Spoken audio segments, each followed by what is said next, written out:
Dark Souls 2 gets a lot of hate in the gaming community, but calling it a bad game is honestly a huge stretch. It's not perfect, sure, but it's far from being terrible. It's just very different from the other games in the series, and that really threw a lot of people off. If you go into it expecting something exactly like Dark Souls 1, you're probably going to be disappointed. But if you can accept it for what it is, there's actually a lot to enjoy. The biggest thing people complain about is the level design. In Dark Souls 1, the way everything connects and loops back around is kind of genius. Every shortcut you unlock feels earned, and the map just flows together in this really satisfying way. In DS2, you've got this hub area called Majula, and everything branches off from there. It's more like picking a path and sticking to it for a while. Some paths are harder than others, and the difficulty isn't always balanced, but that unpredictability can also be kind of fun. It makes you feel like you're really exploring the unknown. Another thing that stands out is how the game feels when you play it. The movement and combat are a bit slower and clunkier compared to the other games. There's this stat called adaptability that affects your dodge, speed, and invincibility frames, but the game never really explains it well. So if you don't know to level it up, your character ends up rolling around like a potato and getting hit all the time. It's kind of annoying for new players and makes early parts of the game harder than they should be. Once you get the hang of it, though, the combat has a nice weight to it. Some people even prefer it because it feels more deliberate. Bosses in DS2 are another topic that splits people. There are a lot of them, like way more than in DS1 or DS3, but not all of them are memorable. Some are just dudes in armor, and a lot of them have really similar movesets. But then you get bosses like Fume Knight, Sir Alon, and Burnt Ivory King, and suddenly you remember why you're playing this game. Those fights are intense, well designed, and super satisfying to beat. It's true that not every boss is amazing, but when DS2 gets it right, it really nails it. The game world in DS2 also has a different vibe. It's a bit more dreamlike and surreal. The lore is more subtle, and the story feels like it's constantly hinting at something deeper without spelling anything out. You get weird places like the Shrine of Amana, Dragon Airy, and Aldia's Keep, places that feel eerie, magical, or straight up bizarre.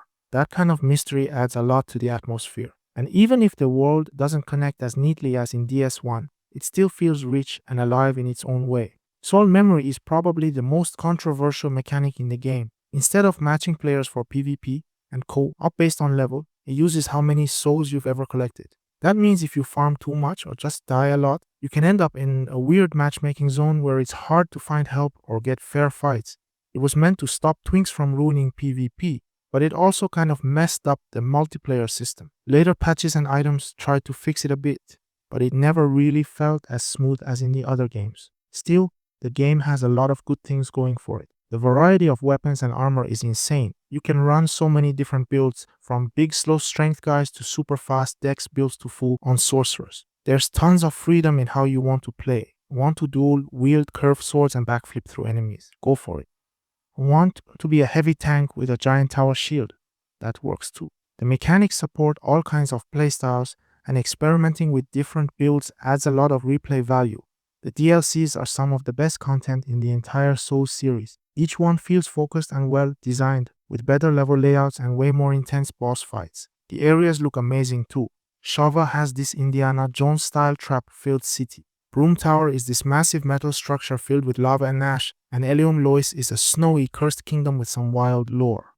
The difficulty spikes in these DLCs are no joke, but they're also really rewarding to get through. Majula deserves its own shoutout. It's probably the coziest hub area in any Souls game. The music, the ocean view, the way the sun just sits in the sky, it's weirdly peaceful. After getting wrecked by enemies in the field, coming back to Majula feels like a break. It's a nice little safe zone where you can chill, level up, talk to NPCs, and plan your next move. It's low-key one of the best designed parts of the game just because of how calming it is. Visually, DS2 gets some flack for not looking as good as the other games, especially after the trailer promised better lighting and effects. But if you look past the downgrade, the game still has some great looking areas. Things like lighting, fog, and weather effects are used really well in certain parts. There's a mood to the game that's a bit more faded and eerie, which fits the themes of cycles, memory, and decay. So bottom line, no, Dark Souls 2 is not a bad game. It's a weird game, an experimental game, and maybe even a misunderstood game. but it's not bad. It tries new things, not all of them work, but the stuff that does work makes it totally worth playing. If you go in with an open mind and don't expect it to be a clone of the first game, there's a ton of fun to be had. It's got its flaws, but it also has depth, atmosphere, and challenge, the core things that make a Souls game what it is.